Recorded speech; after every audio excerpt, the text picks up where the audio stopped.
welcome back. Welcome back to the Ask Dr. Be Good show, the show where we bring you the practice, the pedagogy, and the politics around public education. And as always, there's lots to talk about. Unfortunately, thanks to COVID, we have even more to talk about as always. But let's get started. The long and the short of it is that we still have lots of dire news around the teacher shortages. The K-12 must rebuild the pipeline to avoid long-term teacher shortages, says District Administration Journal. So it says we have major retention issues due to the almost impossible levels of responsibility that go into teaching. And I think that's something that we need to really focus on. I think a lot of people don't realize what we ask teachers to do, the level of responsibility that they have. It's just, well,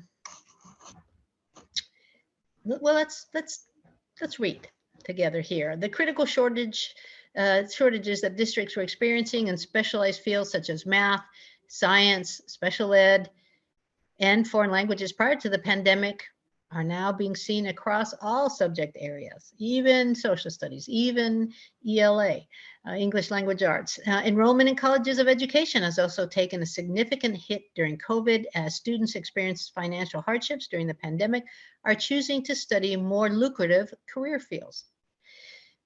And this is by Jacqueline Rodriguez, Vice President for Research, Policy, and Advocacy at the American Association of Colleges for Teacher Education.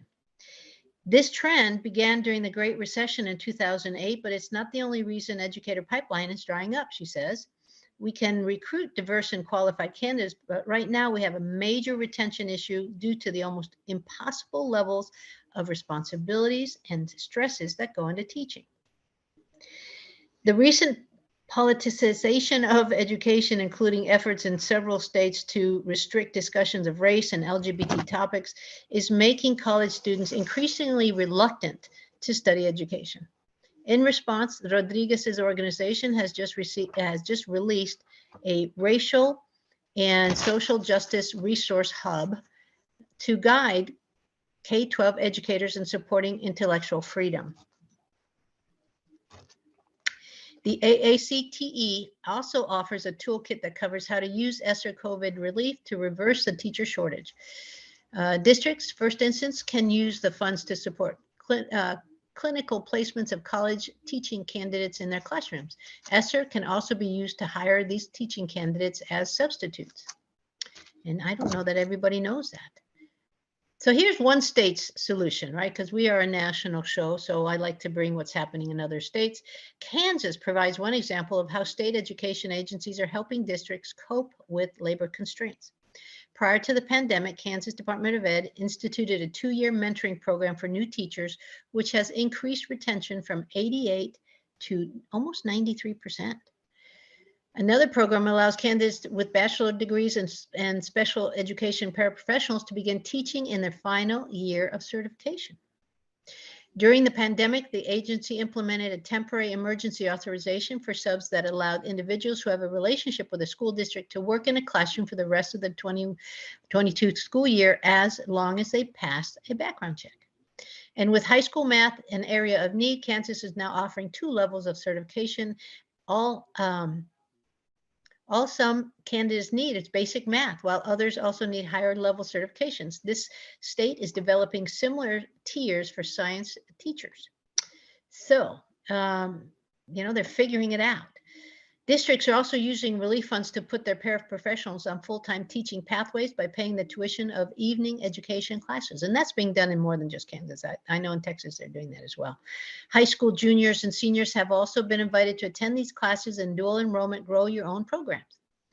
We can use federal dollars that exist right now so that we're not facing the same shortages in 2 or 3 years.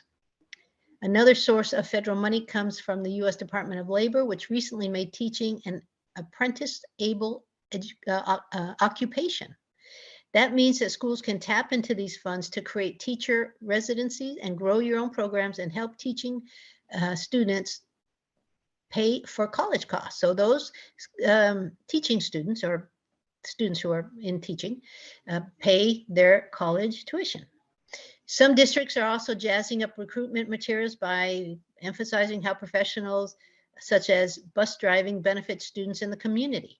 They're also experimenting with an a la carte schedule that allows classified staff to drive a bus in the morning and then work the next 4 hours in the cafeteria. So, and that's good because a lot of bus drivers left during the pandemic to go drive for Amazon or Prime because it was a full-time job with better benefits, and they never returned back to driving a bus. So here you have schedules that allow somebody to support personnel to drive a bus and then go work in the cafeteria for the next 4 hours preparing for lunch. Excellent idea.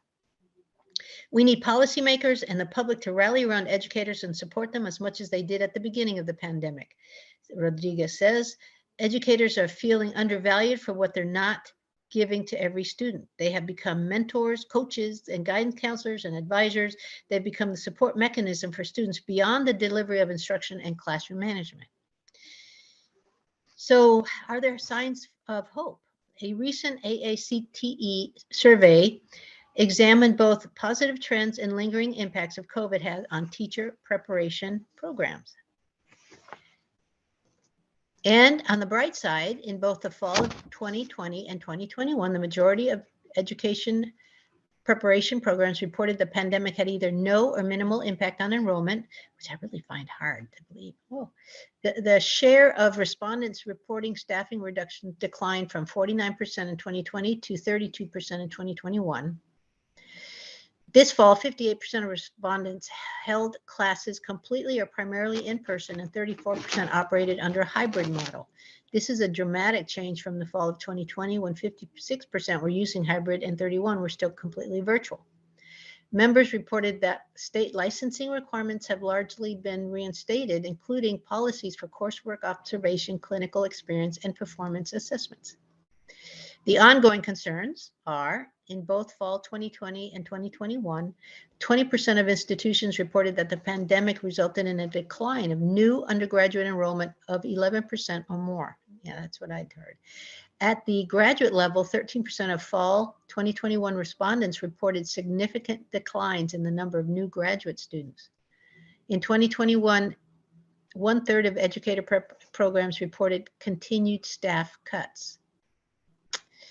So we still have, we have some bright spots. We have some states coming up with some solutions. But again, that's not going to solve the problem for next year. These are sort of long-term solutions for the most part, the grow your own, even the ones with the TAs. That's a lot of TAs have some college already, teaching assistants or TAs, or they can fast track them, but it's still 2 or 3 years down the road. Substitutes the same. Kids, growing the high school students, that's 4 or 5 years down the road, right? Depending what grade they're in high school now. So we still need to think of short-term solutions with our teachers. And part of that is, as parents, we need to make sure that we send the message that we value our teachers. And a couple of ways of doing that is, if you have kids in school, of course, you can do that through the many ways of making teachers feel special. And I have a whole list. There's another podcast where I wrote a list at the beginning of the school year about the many ways that you can help your teacher feel valued as a family. If you'll remember, some of it was as silly as, if you're making cookies or brownies for the family, you can save some aside and have your kids take a brownie or a couple of cookies to the teacher the next day as a, hey, thinking about you, thanks for all you do. You can have your kids write thank you notes to their teachers. You can just send them an email of how you doing, right? Some parents know that their teachers are stressed, and sending an email to say, hey, I'm thinking about you, and do you need anything? Do you need some more new pencils for kids? Can I get that for you? Those are ways that if enough parents did that for each teacher's class, that those teachers would really feel supported and valued. And that's important, folks, if we want them to come back next year. And don't forget to do the same with your principals, because we're now seeing data that's showing that principals aren't so hot about staying in their positions either. And neither are superintendents, right?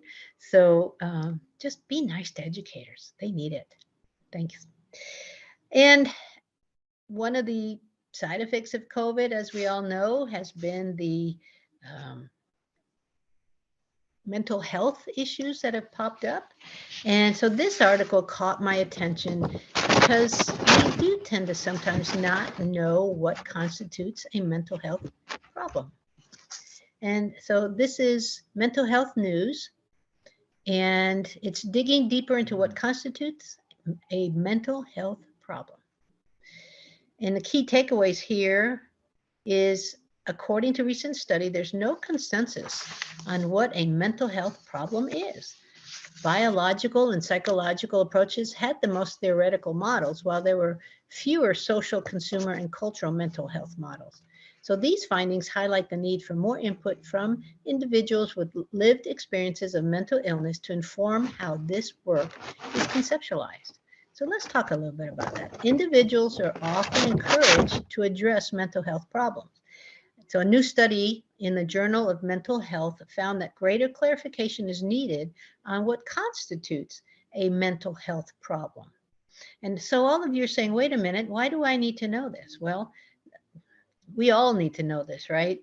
We all have kids, adults, loved ones, family members that have taken, a mental health ding because of COVID for whatever reason, whether it was because they were shut in too long, away from friends and family too long, just all sorts of, especially our middle schoolers, as you know.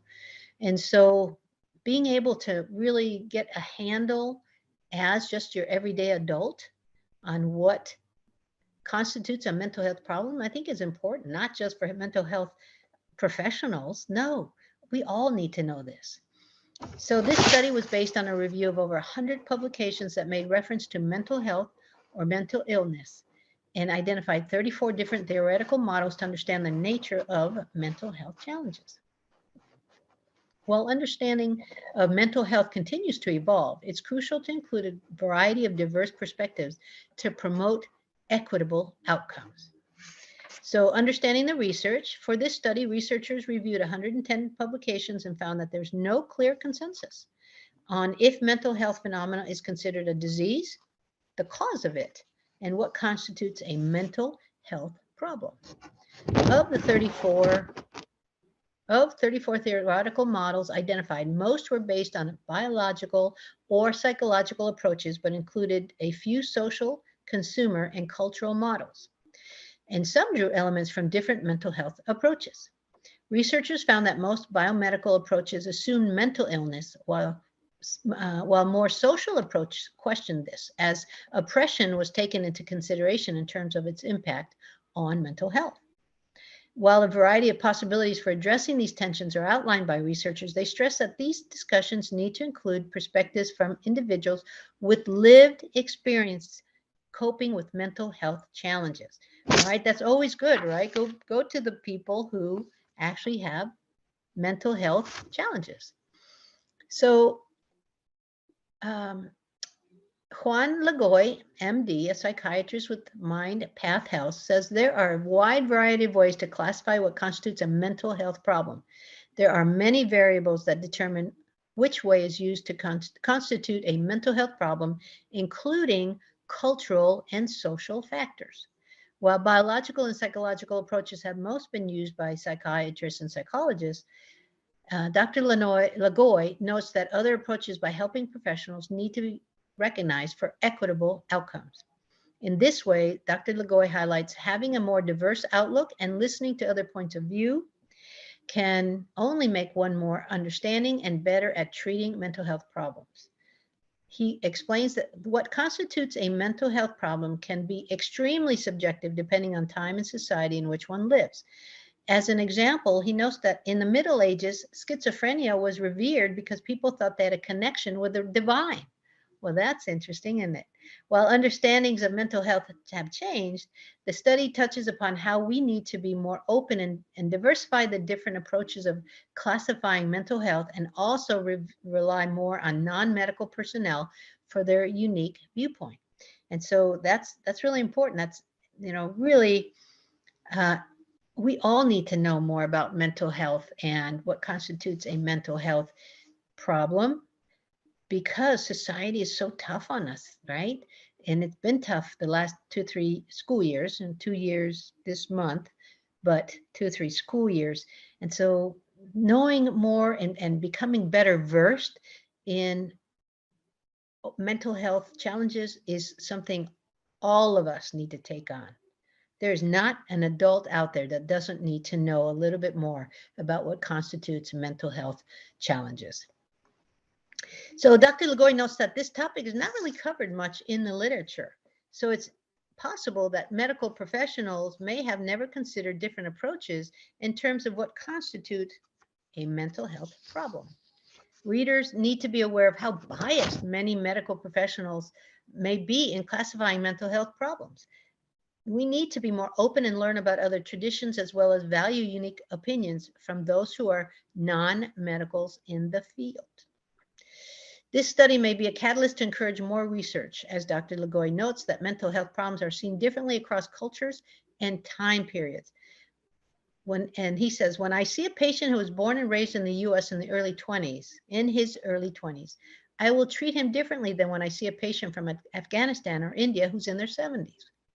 While Dr. Lagoy does not consider himself an expert on every culture, he notes that he tries to be open and listen to patients with an understanding that there may be differences in how mental health is conceptualized. Psychotherapist Matt Gloriak, PhD, LCPC, says, given the sheer number of theoretical models currently practiced by clinicians, it is telling that what we do requires some adaptation to the client and the context.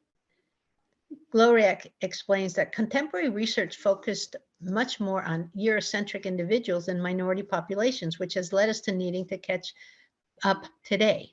So this is interesting. What these, what is he? He is a psychotherapist, and he's saying that the mental health models in the past have pretty much been based on Eurocentric individuals, which is white people, right? And so what we're starting to understand and hear more is that psychiatrists, psychologists need to be better versed in understanding the idiosyncrasies of different cultures before totally basing a diagnosis. And that's something to remember from a patient standpoint. If you are an African-American patient, a Hispanic patient, an Indian patient, then it may be that as you search for a therapist, counseling help, whether it's a psychologist, psychiatrist, counselor, that you may need to find somebody from a culture that's more in line with yours, just so that the cultural bias is not an issue. Something to think about. In this way, Gloriak recommends that mental health professionals need to cater to the individual, as failure to do so may lead to missed opportunities. Gloriak highlights an important thing for the public to know is that mental health is still highly stigmatized. Despite more media coverage since the onset of the pandemic, we're still facing an uphill battle. And I know that's true because I've shared the story before. We've had kids from different cultures who have acted out in a way that has sent a message to our school personnel and our counselors that they need counseling help, but the barrier oftentimes is with the family. We can't get past the family as far as getting them help. And so oftentimes we have to play a little bit of hardball and say, hey, the child cannot come back, or we'll call CPS or something if we can't get that child help, right? So the best approaches are those that are comprehensive, according to Gloria. People are complex entities, and to best meet their needs, we need to know what we're looking at. A person is constantly interacting with the environment, adjusting to what needs they believe are expected of them while still trying to remain authentic to themselves. Unfortunately, the pressures upon us lead us to losing this self-identity. In this way, Gloria notes that life satisfaction may dwindle as mental health distress increases. We cannot consider the individual without taking into context all that is within one's experience. What works for one may not work for another, but there's often something that can help. Even when we cannot fully resolve a problem, perhaps there's something outside of one's control, we do have tools to help improve life satisfaction or to ease the pain. So different modalities can support treatment. Psychotherapist Lena Suarez Angelo, LCSW, says, readers can apply some of the findings to their own lives. However, more research needs to be completed. Having additional studies to support these theories would be pivotal in the mental health field. Suarez Angelino explains, although the study mentions that mental health treatment is not one size fits all, I wish the public knew how many different modalities there are for finding support. While there are often discussions about maintaining physical health, Suarez Angelino notes that there also needs to be a way of promoting mental health. Suarez Angelino highlights the need to break down the stigma that can accompany mental health, which includes challenging the histories and contexts in which early theoretical frameworks may have been developed. Although it may feel intimidating to consider various theoretical models or therapeutic approaches, Suarez Angelino notes that it can help us to focus on the goal of improving overall mental health, to invest in the work. She explains that developing models and frameworks based on people of similar age, race, gender, social, economic status, etc., can definitely impact and create a bias or one-sided findings that may not be applicable to those of other backgrounds or life experiences. Finding a framework and a therapeutic approach for that work and for one's needs can help in developing a therapeutic relationship. Everyone has the right to heal, but sometimes what that means is you have to find the right therapist to do that.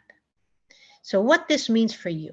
As this research demonstrates, understandings of mental health continues to evolve. This is crucial to take insights from those with lived experiences of mental health challenges into greater consideration. So, you know, again, the understanding that we, Joe Public, us, we need to do a couple of things. One is we need to open ourselves up to understanding that having sort of a therapist as part of our everyday life as needed should be a normal course of action. I've said this before, you know, a lot of people say they have a lawyer on retainer. That's sort of a phrase that says they can get a lawyer when they need one pretty easily, and people turn to lawyers pretty easily. We need to turn to counseling as easily as we turn to lawyers to help us manage. And so being able to either help ourselves or help our kids, help other loved ones to be okay with that is part of our work as adults. So, you know, just be open to that. And, you know, if you see that a therapist is not working for a loved one, now you have the data. You have the data that says, well, maybe that therapist is not the therapist for that person, because culturally, they just may not be seeing eye to eye, and that's okay. We just find another therapist, right? And giving ourselves that understanding empowers us too, right? It empowers us to find the person that's right for us so we can continue to heal. Remember, one of the therapists said, everybody has a right to heal. So I hope this has sort of given you some reflection and thinking around this subject. As you know, I have that personal tie to mental health and the damage that mental health issues can do. Some people pay the ultimate price, as our son did. But now, again, talking about it more, taking away the stigma more is part of all of our jobs so that we can continue to heal together during this time. As always, our time together is fast. The takeaways today: be kind to your teachers. If you've not reached out to your kids' teachers lately, do that, please. Check on them, thank them, and, send a little goodie. Teacher appreciation, not till May, but you don't have to wait till May to appreciate your teachers. And as far as advocacy, the other thing to do is let your legislators know how concerned you are about the looks like looming teacher shortage. I mean, it's until next year, we won't know for sure how many aren't coming back, but they are sending us messages. All sorts of polls, all sorts of surveys are saying anywhere between 55 to 64% of our teachers are saying they're not coming back next year. We don't have that many subs. We don't have that many central office folks. We need content level teachers in front of our kids.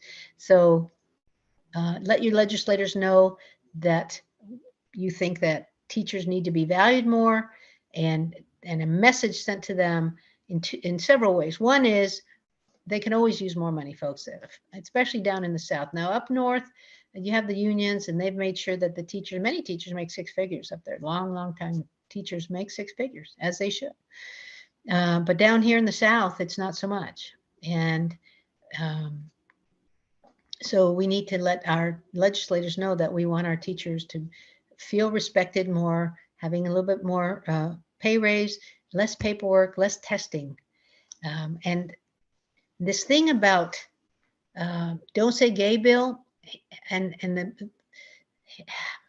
so I read that this don't say gay bill, which is the sort of name for it, is to have teachers in pre-K through third grade not talk about gay or gender issues. Folks, I'm going to tell you a not so kept secret, because I was a principal. I was a teacher for 13 years in elementary and middle school. I was then principal in elementary and middle school and high school. We never talked about that stuff. It just didn't come up. We were too busy teaching about letters and numbers, and we didn't spend the morning talking about gender issues. Folks, it's just that's not a real thing that's happening. And you can ask my relatives. I've been saying for years, I'm not a Democrat or Republican. I can't do those extremeness of both parties.